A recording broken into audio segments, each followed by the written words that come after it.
wait a couple of minutes, just a couple of minutes to let people into the room, but I'll just let you know that we are going to start, let's say, in about 2.5 minutes.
Hi, everyone. Thank you so much for your patience. We just wanted to let a few people in the room, but I think now we have a good 10, 11 folks on here. So we're going to get started so that we're not too delayed. So first of all, let me just welcome all of you. Thank you so much for joining us. Today is our kickoff of our speaker series, our new speaker series at AFF. So I'll just tell you very quickly a little bit about what kind of brought this speaker series about. We really want to highlight leading philanthropy and nonprofit voices from our region, from the Arab region. And, you know, just looking at the diverse and kind of the burgeoning philanthropic and civic society space, we know that this is a hotbed of innovative models of giving. And the idea behind the Leading Philanthropy and Nonprofit Voices series is that we wanted to create a space where we can exchange some ideas, share promising developments on the inspiring models that are being advanced and developed by some of the region's philanthropic and nonprofit sector actors. And we feel like, you know, by spotlighting these voices and the sector champions, our ultimate goal really is to spread the good practices, allow for some conversation and exchange of ideas, and also understand what we can do better and how we can do better in our own organizations as a community. Obviously, ultimately to make greater impact. So today is the kickoff, and our first speaker is the incomparable Reem Khouri, who is the co-founder and chair of Whyise and the founding partner of Kaamen. I'm going to let Reem tell you a little bit of context about herself, but just basically to let you know, I've known Reem for a very, very long time. She's a very passionate person in this space. She's passionate about impact. She's passionate about data. And the company that she co-founded, Whyise, is an impact and data analytics software solution. It enables organizations to aggregate their data and analyze it for better decision making. She's also the founding partner of Kaamen, which is an impact design company. So I'll let her tell you a little bit more about herself, and then we're going to get into a conversation, ask Reem a little bit about her journey and some of her tips and ideas, and ask her to talk to us a bit more about some of the trends that she's seeing in the region and in the sector. We'll have about 15 minutes towards the end for questions and answers from the audience. So please, just a bit of housekeeping. If you look on your Zoom platform, you should have an area where you can do a Q&A. So please, if you're going to ask any questions, put them in the Q&A box rather than the chat box. We'll be monitoring both anyway in case by mistake, you put it in the chat, but it would be really great if you could put them in the Q&A so we can keep track. So I'm going to get started without any further delay and ask Reem to introduce yourself. Hi, Reem, and we'll get started with our conversation. Thank you so much for having me as the first speaker. There's a lot of pressure now. It's a privilege and an honor to be here. And I love that I see some very familiar names in the participants list. So hi, everyone. Maybe I'll tell you more about myself by telling you about the journey, right? Yes, that would be great. It started with my definition of impact when I was a child, right? So one of the most impactful persons in my life was my grandmother, who kept telling me about how she got an education in the 20s and 30s in Palestine in a village because her mother cut her hair short and sent her to the only school in the village, which was a boys' school. And so to me, it was fascinating to see how my grandmother managed to get an education because my great-grandmother decided that that's what she's going to do. And when I asked, I'm like, but why didn't the others do this? How did they, how did she have the courage to do this? And I was told it was because she was self-sufficient. She was economically independent, and she actually had enough strength to make decisions, even if it wasn't what everyone else is. But then she started it that way, and a lot of other women in the village actually started sending their daughters to that school. And so for me, that's where the initial definition of impact happened for me, which was actually, if you want to create change, you need to be economically strong, and you need to be self-sufficient, and you need to be independent. Otherwise, the change you're creating is someone else's change, what others want of you. And that made me think a lot as I was growing up in the Middle East, as we all do, looking at why NGOs are not always creating the change they want to do, because it's what the donors want, it's what the funders want versus the real change that they want to create. And so I think it started there. And so when I started my career, I started thinking, where do I start from when I want to actually think about impact? And so I decided to do that through the private sector. And I joined Aramex, which is one of the leading companies in the Middle East, but also the very first company in the Middle East, in the Arab world, that created a sustainability report, an integrated report. And it was one of the most educational journeys for me to see how the private sector can actually play a very big role in development and in impact. But most importantly, how do you align that impact with your business strategy and with your shareholders and with your operations, and how does it reflect on your employees, and how does it reflect on your supply chain? And it's not just about CSR and money being given away. One of the investments that Aramex made is in a social enterprise called Whyise for development. And it's an organization that's very dear to my heart, and I still sit on its board.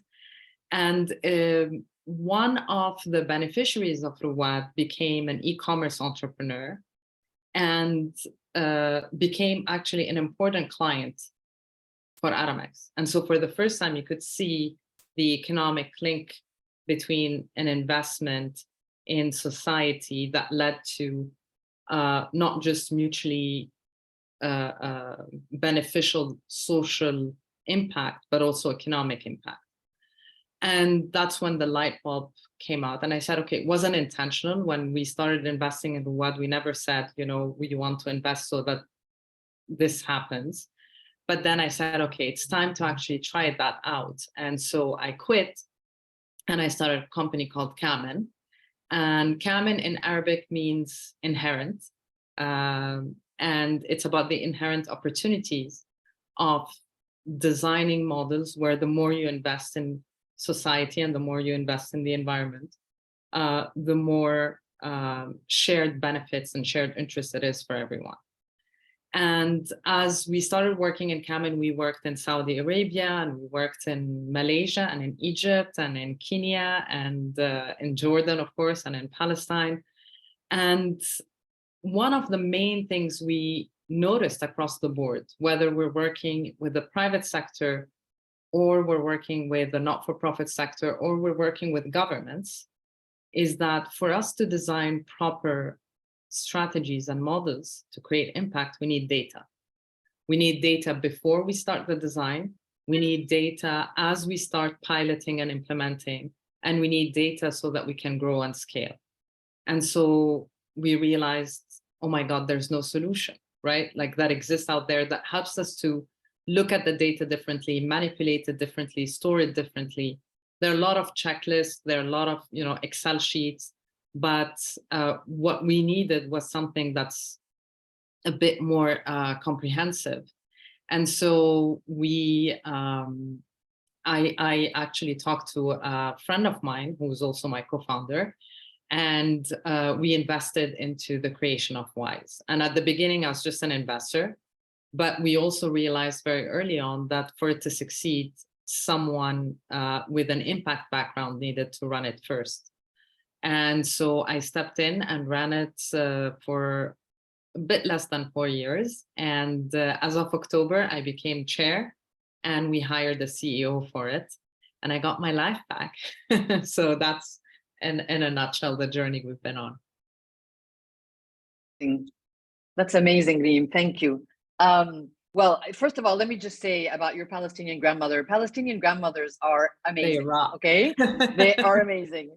No, really, I mean, just so innovative. And I mean, it reminds me of my own Palestinian grandmother who ended up pretending to be male when they moved to live in Saudi Arabia so she could drive.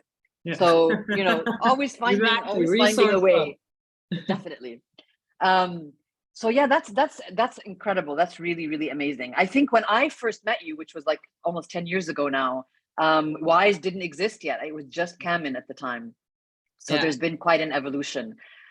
So I guess one of the questions I wanted to ask you, if you could talk us a little bit through, like, what are the core components that you think are required to have an impact strategy, to create an impact strategy? And how would that relate to, for example, a theory of change in an organization? And so if you could just talk a little bit about, like, how does it affect your beneficiaries? How does it affect your stakeholders? And then also, what does it take in terms of resource allocation? Like, what are the things that people need to think of when they're looking to design an impact strategy? So I think one of the biggest misconceptions that people have is that, if you have your theory of change, that's enough, right? Or that if you were a not-for-profit organization, that's the only thing you need to focus on. Whereas the way where I look at this is the theory of change is one component, whether you're for-profit or not-for-profit, by the way. You need a theory of change, but you also need an operational model, and you also need a business model to see how you're going to actually generate funding or revenues, etc. You need to align all three together. When we're designing an impact strategy, the very first thing we usually do is articulate the impact we want to create very clearly.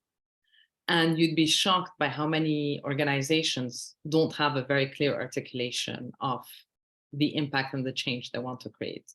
Or it comes in from the top without actually looking at how all the other stakeholders contribute to that theory of change. So one of the first exercises we do is actually make the team in an organization come together to articulate the impact that the organization is trying to create. But then we also make them write their eulogies and see how them working in that organization is helping them achieve the impact that they personally want to achieve. It's actually the at the heart of it is aligning everyone's interests towards a common goal. The second part that we, and when we talk about theory of change, we're talking about the, the what and the why and the who and the where and the how, right? When you go all the way to inputs and activities.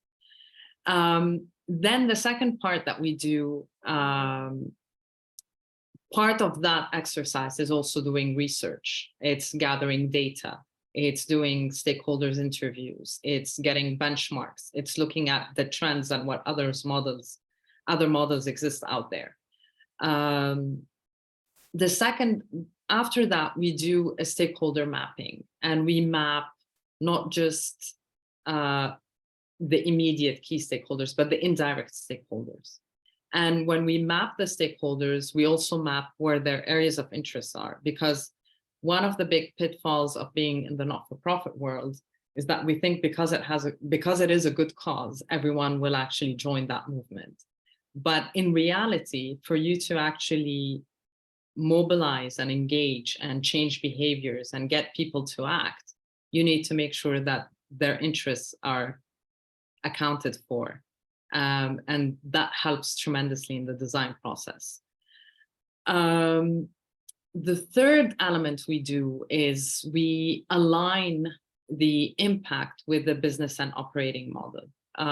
So one of the main questions we ask is, how is the impact reflected in your policies, in your processes, in the operations, and for each and every stakeholder? So I'll give you an example. We work with a foundation that says, we want to provide education opportunities and provide skills to people in our communities. But then you realize they have zero budget for training their own employees, right? And so there is something that when it's not, you cannot have a mission or an impact that you don't internally reflect it in your policies and processes. And so we do that exercise. And then the impact mapping, it's actually, once we know who the stakeholders are, what their interests are, what's the change we want to create for them, we have to actually very clearly articulate the change we want to see happen for every single stakeholder and how we want to measure it, and the data that we need so that we have a baseline and continuous measurement. And then comes one of the most important, if not overlooked parts, which is knowledge management. Because people think that if you have that and then you start gathering data and you have your impact report, that's where it ends. Actually, that's where it begins. Then it becomes about, how do I make use of that data? How does it become knowledge sharing across the organization, across stakeholders? How do I use that data to continually iterate on the design, etc.? One of the biggest trends we're seeing today, and lately even more so than before, is that while the process that I just described is something that we do, but we're also seeing that a lot of organizations are working on very complex issues, right? And so they also start to realize that if they really want to create impact, they need to have or adopt what we call a collective impact framework. And a collective impact framework is actually creating that collaboration across the ecosystem or across other organizations and across sectors and across industries to be able to have, to create a movement, to create change at a larger scale, and to address it from a more holistic point of view. And in the collective impact framework is mostly about the need for a common agenda, that we measure change things the same way, right? Like, so one of the other issues is how people talk about skills and education. People have different ways of measuring progress. And if we keep measuring progress so differently, we're actually maybe not creating the dent that we need to, or the transformation that we need to have. Aligning activities, right? I think that's, I don't know if this is going to resonate with some of the participants, but I'll give you the example. 10 years ago, everyone in the Middle East decided that entrepreneurship is the solution to all the ills of the Middle East and the Arab world and the youth. And so everyone started doing the same thing: entrepreneurship bootcamp, trainings, prizes, accelerators, incubators. which is great and needed, but there are other activities that are needed for that ecosystem to flourish that also required intervention. So how can we align activities in a way where everyone contributes at different points in that journey? Communication and not working in silos, so continuously sharing of data and resources and information so we can leverage each other's work. So that's a trend we're also seeing when we talk about impact strategies, is actually seeing how it's no longer just something that is worked on at the organization level, but how can we create a movement at the industry level or sector level or ecosystem level.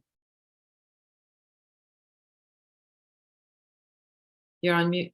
Yeah, I know. I was just clicking.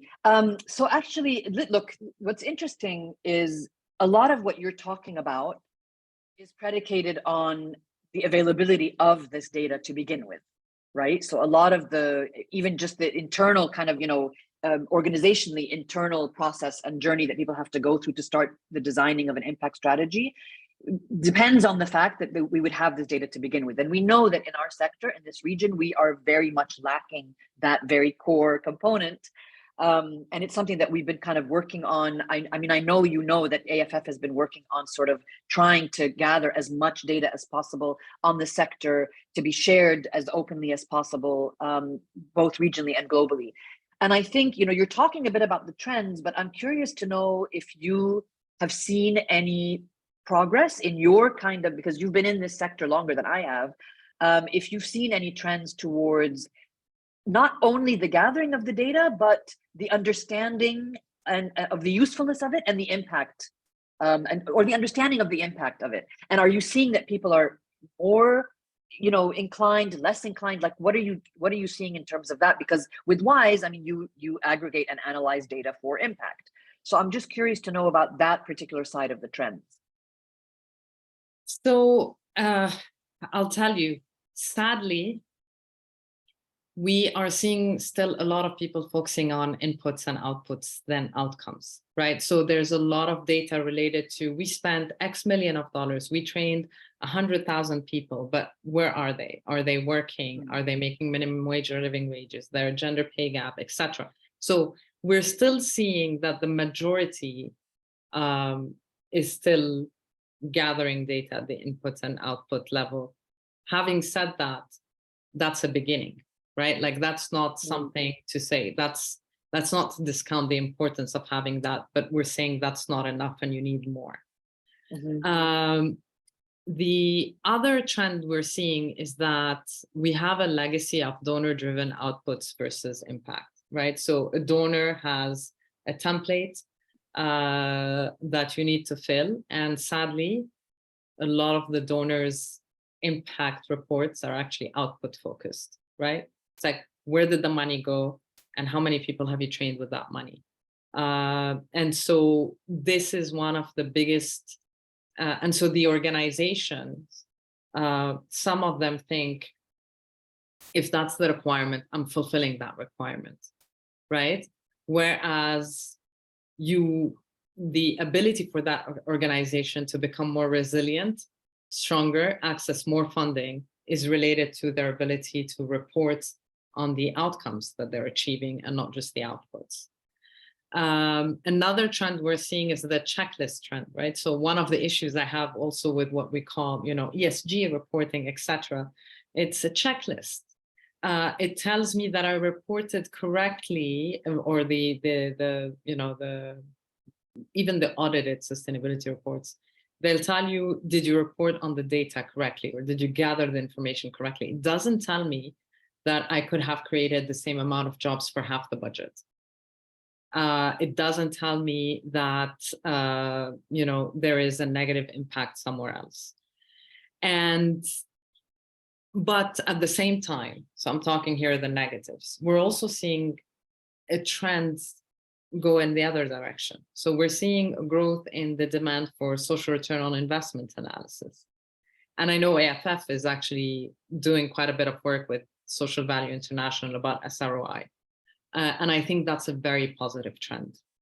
I also think that there are some changes that we will see happen that are going to be influenced by technology and open data projects, where we no longer have the ability to hide behind what the requirements are.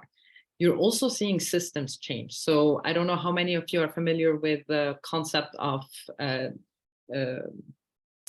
decentralized autonomous organizations now. I think that this will actually give birth to an alternative philanthropic model, completely different, that will disrupt our relationship with donors and funders and family offices and I think that's another trend that's definitely worth looking at and watching, of how we're using blockchain and how we're using smart contracts that for impact, where the money only gets released when certain outcomes are actually met. We're looking at impact bonds. So even the relationship between the money and the impact is becoming much, much stronger. So I think we're going to see that trend over there. But I know you're going to end up asking me, I also understand why these trends are happening, the negative ones, right? And we can discuss the challenges a little bit of what we're seeing, but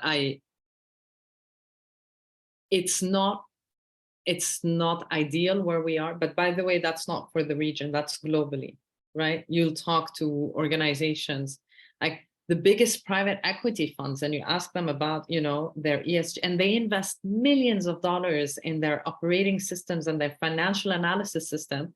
And then when you ask them what they use for ESG reporting, it's an Excel sheet, right? So yes, it's gonna take time, but it's definitely happening. Yeah, I mean, I think also we see it as an organization that depends largely on donor funding as well. That kind of relationship, when you're looking kind of at the zeitgeist of what the movements around us today, around the decolonization of aid and shifting the power and the localization agenda, and what that means both for good and bad, there is definitely a shift in the conversations that are happening between donors and donor seekers. And I mean, part of the frustration, I know, for example, in our case, reporting against what you're talking about in terms of reporting against outputs rather than outcomes and impact, is often there's a misunderstanding or a lack of unified identification of what it means, what the impact means. So, we've had a situation where we didn't necessarily have the outcomes that our donor had expected 3 years prior, but the outcome that we had was completely unintended, but so much stronger as an impact and our donor wasn't happy. And we were like, but what we did is better. It's even better than what you wanted. Yeah, but it didn't fill the checklist of what we asked you to do 3 years ago when the world was a different world. I call it the checklist trend. Yeah. Right. And it can be really, and it can be a hindrance to, defining your own internal impact. It is. I'll tell you that from the data we're seeing from our clients, I can, with my eyes closed, without having the name of the organization, just from the data, I can tell you if one organization is donor or board driven versus impact driven, just from I bet what they're looking at and what kind of data they're looking at. But I'll tell you, I understand it's overwhelming, right? So, if you ask me what are the challenges when you're implementing this, I'll tell you one of the main challenges is fear. The amount of organizations that when we talk to would respond by saying, this is an overwhelming, it's too big of a process. It is a transformation process. It takes time. It costs money. It costs, you need a department or resources allocated for it. You don't know where to start from. There is a change management component to it. It's definitely out of your comfort zone, because when you start questioning all the impact that you have, for a lot of people, that's very uncomfortable, saying, why are you asking me about my raison d'être, right? Like, how is that helping me come up with a new strategy? And then there is the fear that what if the data shows me that there's no impact, right? Or that I haven't achieved the impact that my donor wants me to achieve, right? And we actually look at this as also an opportunity to create different interventions. I'll give you an example. A microfinance institution, when we did the analysis, it showed that if you're at the lowest income level, it takes 2 loans to move you up an income bracket. Fantastic impact, right? But if you're in the middle income bracket, it takes 3 to 4 loans to move up an income bracket. But by the 4th loan, probability of you becoming more indebted goes up. And so there's panic, right? Does that mean I should stop at loan number 3? What do I tell my shareholders? That's against actually my commercial targets. And we're like, no, that means that after a certain amount of loans, after 2 loans, it should become a prerequisite to be eligible for a 3rd and 4th loan to take non-financial services, financial literacy classes, business management classes, budgeting and spending, and so that you protect them from becoming more indebted. And so it's not, the bad news is only bad news if you do nothing with it. And so I think this is also a change or a shift in the way we look at things. Right. The other challenge, I think, also that we see, or we saw with a lot of organizations, is that you have legacy systems and you have legacy data, and data quality is so also, garbage in, garbage out so if your data is bad, your insights are not actually reliable, etc. And so how do we deal with data that comes in? How do we clean our data? How much effort do we need to work on that, etc.? And so these are all very valid questions, and they all have answers. They all have processes that can be dealt with. I think the biggest mistake to do is inaction. And I think the biggest mistake we can do is to think that this is a immediate solution. I can do it in 2 months. It's not something that has a beginning and an end. It's a never-ending process.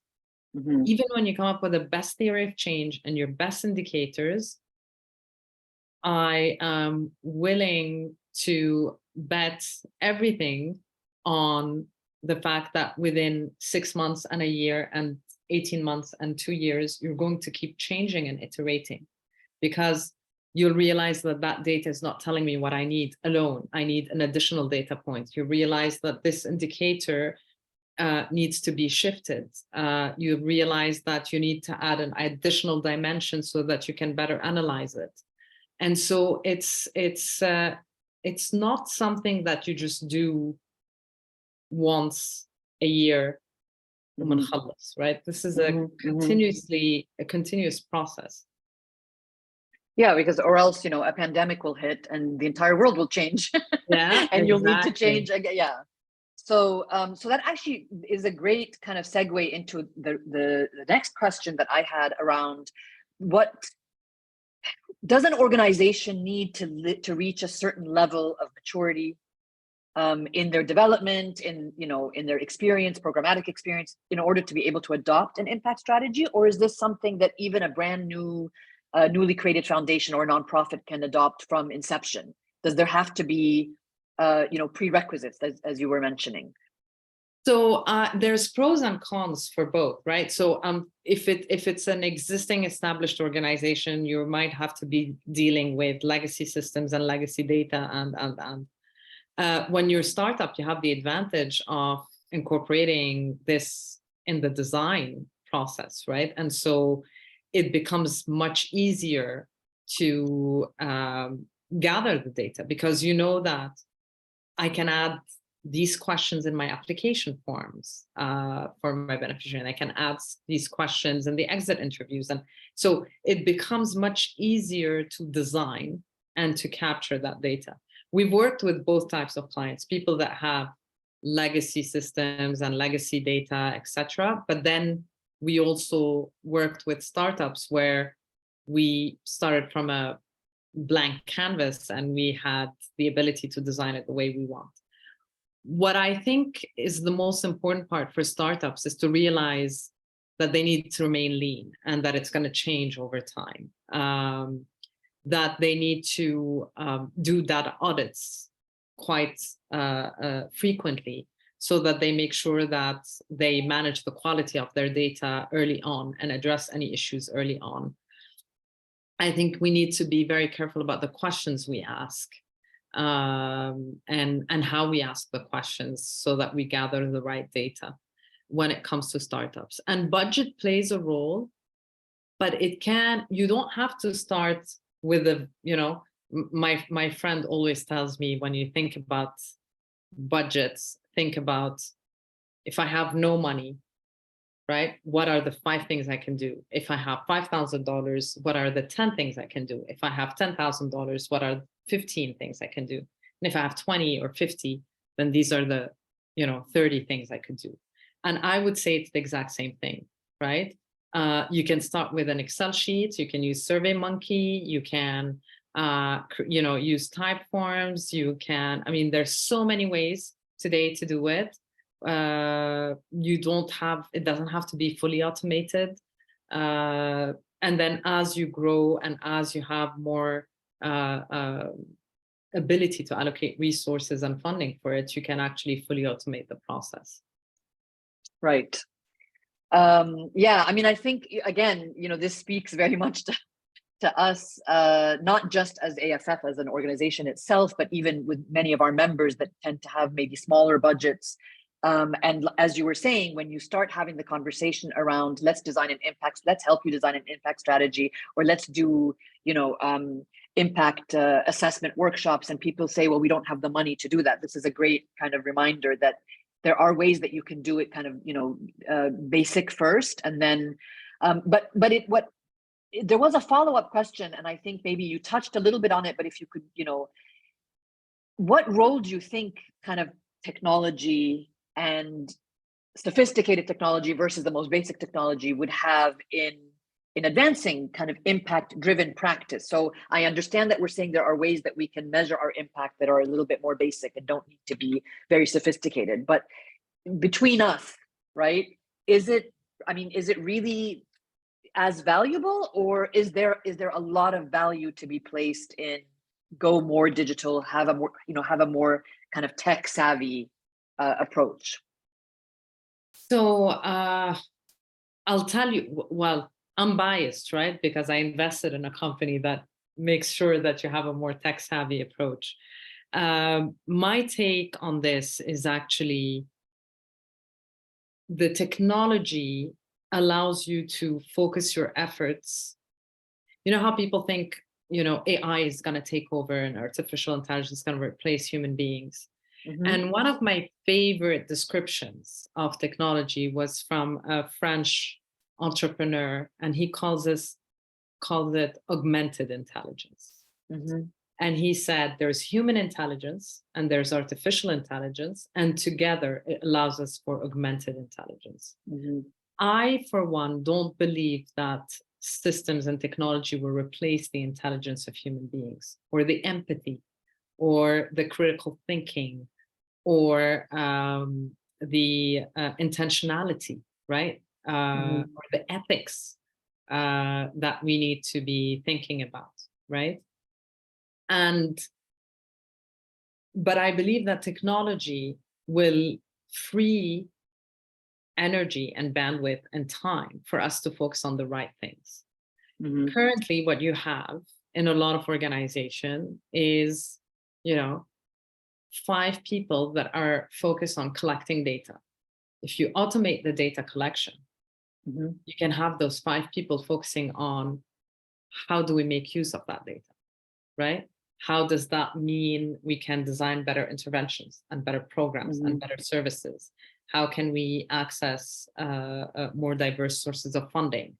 And so I think that there is one component related to the automation, right? There's another component in terms of technology. There's another component that's related to more sophisticated, which is the ability to predict and to create different scenarios and to see what a combination of variables affects a certain outcome, right? Like the example I gave on, fourth loan, you're more likely to become more indebted, etc. So I think these types of insights are extremely useful, again, in the way we want to design and grow and scale the efforts that we're doing and to solve the very complex problems that the world is facing today. Yeah. Then there is a third component, I think, to technology that's going to be very interesting, especially in my opinion, especially when it comes to blockchain and decentralized autonomous organizations, which is disrupting how the money comes in. Today, 50 of us could create a DAO and put in money in it and raise funds to actually and vote on where we want our money to go. Today, a lot of the innovation for DAO is actually happening on the private sector side. But I think that these organizations are going to disrupt how governments work, right? And they're also going to disrupt how not-for-profit organizations work. It's not tomorrow or a year from now, but it's going to happen in the next 20 years, that's for sure. I know already people that are working on that. I know a not-for-profit organization that's being created where people vote on the values and there's a budget and they vote on where the money goes and which organizations, they vote on the criteria of choosing where the money goes. And so I think that there's room for diversifying the way we look at, how we get our funding. And today we're still competing on getting the RFP from World Bank and UN agencies and that's still going to happen for the next 20, 30, maybe 50 years, right? But you're going to start seeing these alternative models come up. And I think those that adopt them quickly will see a huge difference. But with that comes also higher accountability. With that comes, the money will only get released when that outcome is achieved. And it needs to be automated and on the blockchain and uncorruptible and verifiable. And, so that's actually something that's quite interesting to see. Definitely. And to the point about AI, that's a whole other, that's a whole other set of topics and issues and a conversation that need to be had. And in fact, the AFF we're hosting our annual meeting in September in partnership with the Gerhardt Center at the American University in Cairo. So we'll be hosted on the American University in Cairo campus. And I see that Dr. Ali Aouni, who's the director of the center, is with us today on the panel. So, we have an entire, on our agenda, we have an entire session dedicated to the discussion around, the use of AI and the leveraging of AI for effective philanthropy. And I mean, look, again, the big sort of bogeyman of AI, and then, I don't know if you saw the New York Times article recently about trying to get an AI chatbot to create a legal contract with, catastrophic results. So I think it's a very interesting, of course that's for sensationalist purposes, but still it's an interesting thing to consider. Listen, I talk to ChatGPT every day. Oh, good. Okay. Lovely. So great. And I think there's a question in the Q&A about, AI and how underused it is in the philanthropic world. And I think if I read it correctly, it's fear and lack of knowledge are often also mentioned as one explanation for this underuse, but also lack of resources. And how can we increase trust in these technologies? Which is very much related to what you're saying as well, right? I think at the heart of it is, why are we using those technologies? So again, it's the intention. Fear is because we don't trust the outcome, because we assume of what AI is going to tell us, because we assume that AI has all the answers, and we don't know if it's been programmed or the machine learning has been done in a way where ethics were part of the thinking, and where empathy was part of the thinking. We don't know if all the coders were white and male versus, so it's all very going into one direction. And again, I would answer that question by saying it's a tool, it's not an answer.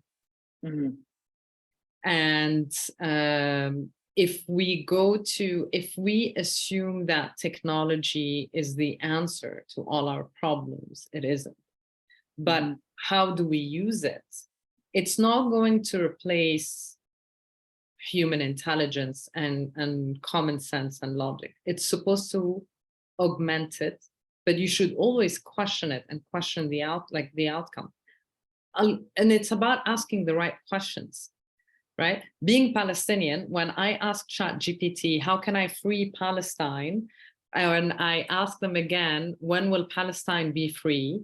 And I ask a third time of, when will there be a Palestinian independent state? I'm asking the same thing, but I word it 3 times differently. I get different answers every time, right? Yeah. And so all I'm saying, I'm not trying to be political here. I'm just saying, no, I understand. Yeah, one of the questions you ask, and one is going to tell me about, one answer goes into both sides need to think about peace, but another answer talks to me about apartheid and South Africa as a model of peace and reconciliation, and a one-state solution is the only way. So you actually get very different answers depending on how you word the question. And we've seen that without even AI, right? So we've seen it when we designed the solution in Saudi Arabia for the integration of women in the workforce.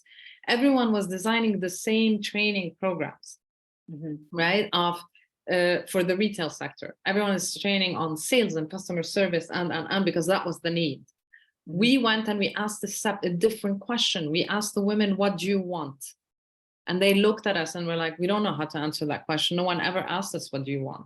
So we designed a 10-day training program that helps them discover who they are and who they want to be and how to get there. Our results were better than all the other training. Turnover rate from 85% to 0. Absenteeism rate from 95% to 9%, because we asked the question differently. So I would say technology and AI, it's about how we use them, what questions we ask, and what's our intentionality when it comes to it is more, that's what would allow us to rely on it more. Right. Which I guess also brings me to another kind of question around, so, you work with different organizations to kind of help them design these strategies, to help them make use of them. But from this experience that you've been having, do you find that there is a disconnect or a disparity between the impact measurement itself and then the decision making that is, evidence-based or based on this data that's being gathered? And if so, what would be your advice on how people can kind of close that loop, that disconnect? Yes, we see that disconnect a lot. And I always go back to asking, I think intentionality for me is a key theme across the board, right? It's your intention in designing a program. It's your intention in wanting to do an impact assessment, right? So why are you gathering that data, and what are you gathering it for? And what's that impact report for? If your purpose is to just report to your donors and stakeholders, then you've done that. If that's your intention, you've done that. But then you've spent more money, or you've spent, you have not made the most out of the money you spent, right? Because you're missing out on 80% of the value that this report is trying to tell you. And this is where I think the biggest disconnect is, where they're looking at the data and the impact reporting and the assessment and monitoring and evaluation as purely a reporting tool. Whereas we're moving from, M&E, monitoring and evaluation, to impact management and measurement, to actually knowledge management, right? So how can you take all of this information and make sure that that knowledge is shared, is used by everyone? If I've done a mistake in my foundation, that mistake costs me money. But if I share that this mistake was made and these are the results, I'm actually saving money for the ecosystem by making sure they don't repeat the same mistake. And so I think the use and the share of data is a key element that we're still seeing a lot of disconnect. But it goes back to, again, why are you doing this exercise, right? And this is when I tell you the difference between an organization that's donor-driven or board-driven. They just want to keep the board happy, so they're reporting on this, or they want to keep the donor happy, so they're reporting on it, versus someone that's impact-driven. If you're truly impact-driven, there's no way you're not going to use that data to create change, to design something different, to ask the right questions. And then, by the way, every time you ask a question, the answer is going to make way for 10 more questions to be asked, right? And of course, this is where it becomes interesting and challenging. But also, this is where we push ourselves out of our comfort zone and we actually create change.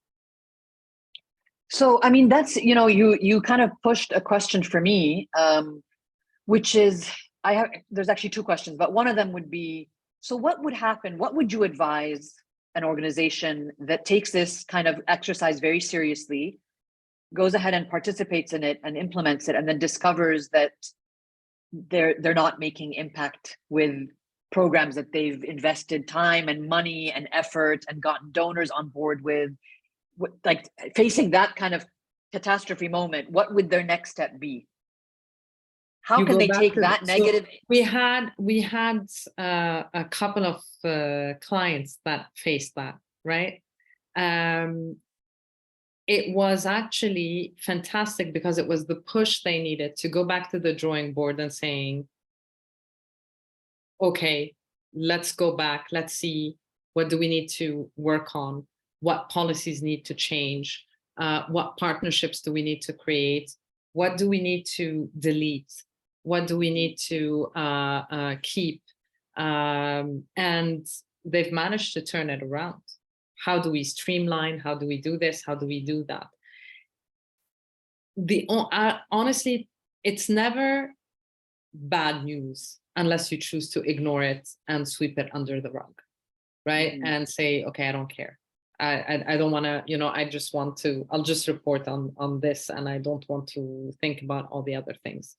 That's the only time it's bad news, because you're missing out on so many opportunities, and eventually, it's going to be very clear.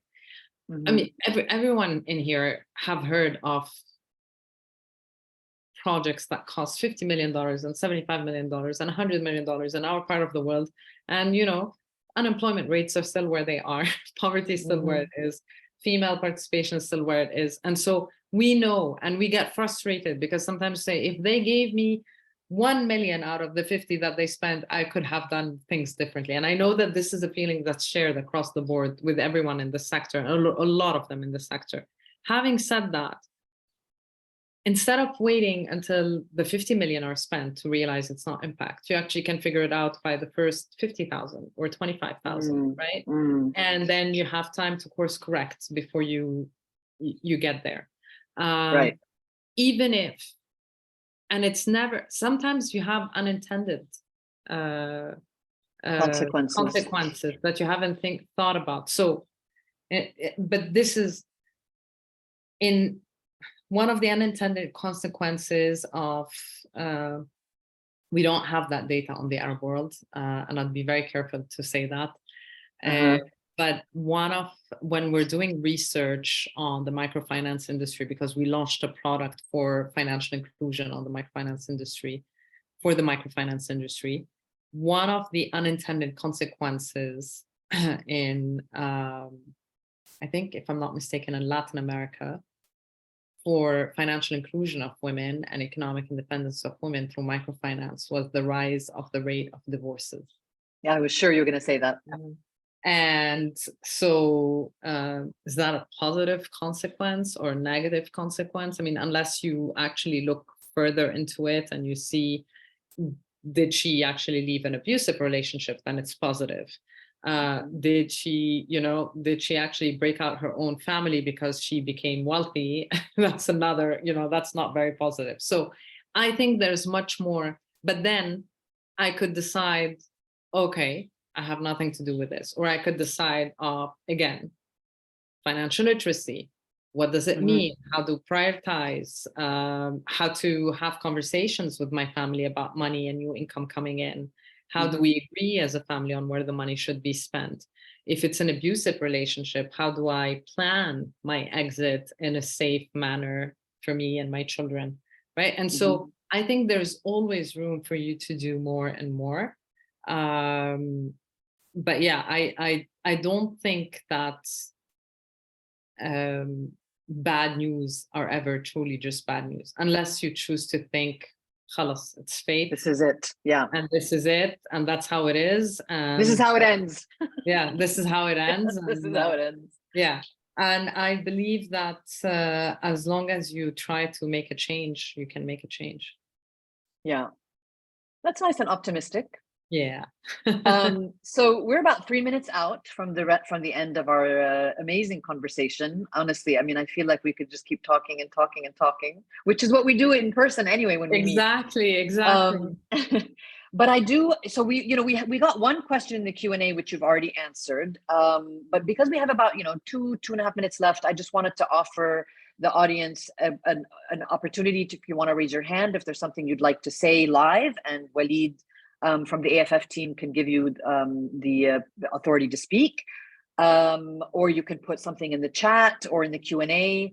But if no one has any questions or any comments or input that they'd like to share, I can also just ask Reem one final kind of closing question so that we can end, just sort of riding the wave of your kind of optimistic outlook, which would be to say, if you had to give the sector, an organization in the sector, the one sort of key thing that they would need to do today, like, so, let's say we're an organization that hasn't thought about, measuring impact. We haven't thought about our impact strategy, and this is something we would love to embark on today. What is the first thing that you think we should do to get us started on that journey? The first thing that I think you should do would be define your impact, articulate it very well, map how it reflects on all of your stakeholders. Again, a pitfall of being in the not-for-profit sector, thinking that your only stakeholder is the beneficiary or the community, but that's wrong. Right? Or the donor, your partners, or your donor is being your only stakeholder, or these are the two stakeholders you care about. That's actually very dangerous to think about. Align your impact with your model, policies, processes, operations, and partnership, so that who you are and what you do are one and the same. And not completely disconnected, and use your data. Even if you only have 5 data points, use them and then start gathering more data. And then you start to worry about data quality but whatever data that you have, use it. And and then there's so many resources out there that help you think about things a little bit differently. We're also more than happy to, do a workshop with you and explain certain things. Oh, we're definitely planning that. I know that's in the plan. So, yeah. Yeah, but I think the very first thing is articulate your impact very clearly and how it affects your stakeholders, and align it with your operations and with your model and your processes. And I would add to that, of course, also as a starting point, share your data to begin with. Yes. Which is fantastic, because Walid just shared a link to the survey. So one of the very first ways to do it is to give us feedback on the talk. Exactly. That's also, be generous with your time in filling surveys, because that's how organizations get their data. Yeah. And then ultimately able to help everyone involved. So yeah. Reem, thank you so much. Thank you so much. This was so great and really informative, you know, and like just usable points and tips. So I'm really, really grateful. Thank you very much. And thanks to everyone for sticking with us. And we'll talk again soon. Thank you. And I just want to shout out, because now it's just our friends, Dina and Hammam and Ali, like so many friends. So I just want to say hi, everyone. Yes, same. Thank you so much, Naila. It was fantastic to, as always, to have a conversation. And I want a special shout out to the wonderful Walid. Yes, always. Thanks, everyone. Thank you. Bye. Bye.